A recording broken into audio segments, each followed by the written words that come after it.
Good morning. সকাল সকাল চলে আসলাম সকালের একটা নাস্তার ভিডিও নিয়ে।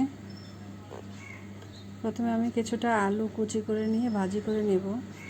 শীতের সকালে ধনিয়া পাতা দিয়ে আলু ভাজি আর সাথে যদি একটু ডিম ঝুড়ে দেওয়া যায় তাহলে সেই জমে যায়।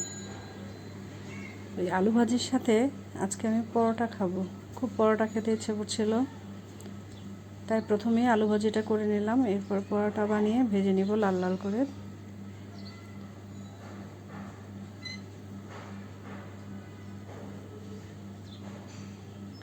সকাল সকাল অফিসের কাজের ফাঁকে বাসার নাস্তা বানানোটা খুবই একটা কষ্টকর কাজ।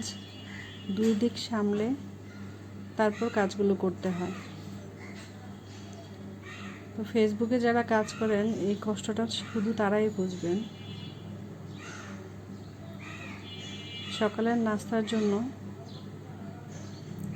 সকাল সকাল পরোটা বানিয়ে ভেজে খাওয়াটা খুবই কষ্টকর মনে হয় আমার কাছে, যার জন্য আমি ফ্রোজেন রুটি বানিয়ে রাখি সকালের নাস্তার জন্য, শুধু ভেজে দিলেই হয় সকালে।